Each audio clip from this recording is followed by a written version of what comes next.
China today accusing the United States of, quote, extreme pressure and blackmailing in response to President Trump's move to prepare new tariffs on $200 billion of Chinese exports to the United States. It's not blackmail, let's be clear. The Chinese state media can call it whatever they want. The truth is, China has a mathematics problem. The Chinese export more than 3 times as much to the United States as we export to China. Mr. Trump making it clear the Chinese can squawk as loudly as they want. The only acceptable result of the Trump administration will be a significant reduction in our trade deficit and balanced fair trade between our two countries. China has been taking out $500 billion a year out of our country and rebuilding China. But we have to do something about it. We're going to make it fair with other countries, both our friends and our enemies. And I have to say this, in many cases, our friends on trade have treated us much worse than our enemies. And joining us tonight, one of the president's warriors for fair trade, Peter Navarro, top trade advisor to the president, director of the White House National Trade Council. And Peter, good to have you with us. Have the Chinese underestimated the president's resolve to move forward with tariffs to end China's predatory economic policies, in particular, predatory trade with the United States? No, they certainly have. This man has the courage and the vision. This president has promised, going back to June of 2016, that he would use the Section 301 to crack down on China's unfair trade practices. He's doing exactly that. No one should be surprised. And Lou, the problem here is that China's targeted the crown jewels of American technology. They are using 4 attack vectors to go after it. They steal it. They force the transfer of it. They evade our export controls. And they're coming with trillions of dollars to places like Silicon Valley to buy it. And President Donald J. Trump says that's not going to happen on his watch. That's why he's put in tariffs, and that's why he's considering investment restrictions. And it's why we've had a number of proposed deals by the Chinese to acquire U.S. companies, technology companies among them, that have been turned down. And for the first time in my memory, the CFIUS committee, the Committee on for the Investment in the United States, has turned down these deals, and they nearly in previous administrations, they rubber stamped them, and that is to the great credit of the Trump administration. I want to turn to the Chinese Commerce Ministry statement talking about blackmail. Their rhetoric is, I say it's risen to the level of squawking. This sounds like they understand now that that's all they have left.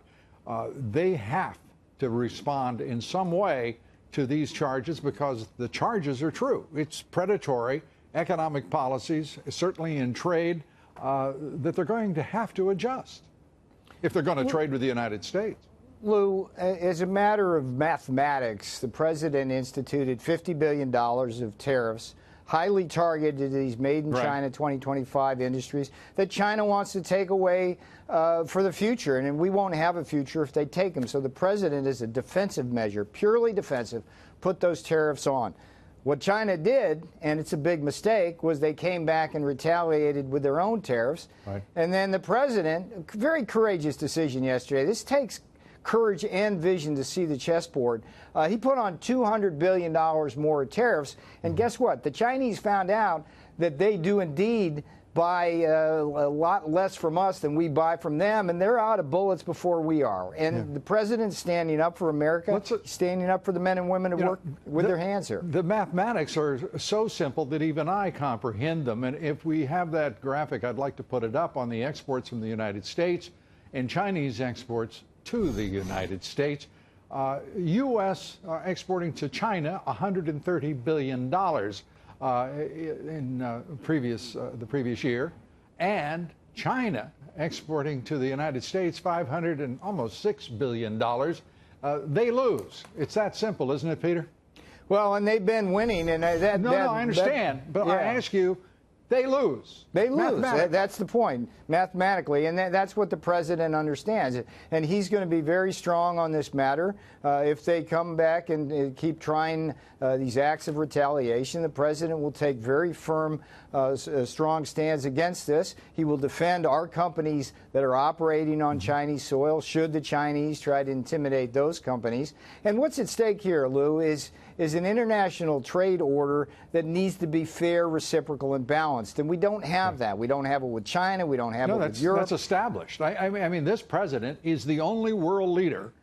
He's the leader of the free world, but he is telling everyone who will listen, whether it's the International Monetary Fund, the Bank of International Settlements, whether it is the whatever it may be, that you're going to balance your trade relationships. And by the way, that is a healthy, absolutely healthy prerequisite to prosperity globally. And the Europeans and the Asians and whomever we trade with a principal relationship, they really have to understand this is the future, and he's defined it. And it's essential for our national defense as well. And we can't keep exporting $500 billion a year of our wealth to foreign countries who don't play fair. Right. It adds up. That money comes back. They buy up America. We're weaker, and we can't defend ourselves or our allies. And President Trump sees that. He sees it's the visionary part of this. He's seen it for a long time. Indeed. As we celebrate decades. 3 years ago, his entry into the presidential campaign, thank goodness. Peter, I understand you've got a policy statement coming out tonight in a few hours.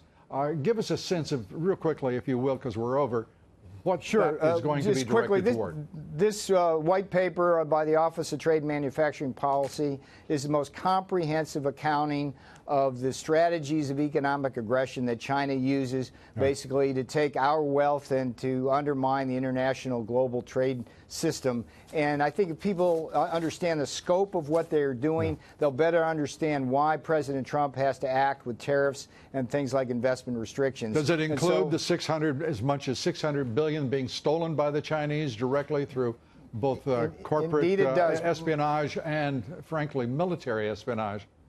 It has a chart that shows the 6 different strategies of aggression and the more than 50 ways, acts, policies, and practices that they try to undermine the U.S. economy, and they're all illicit or unfair or outside of international boundaries. It's astounding. Good reading, Lou, but it'll keep you up at night. Yeah, I've been up for a very long time at night thinking about 3,500 front companies being operated by the Chinese in this country without response from 2 consecutive administrations. Thank goodness that your administration is on focus, on point, and on the way.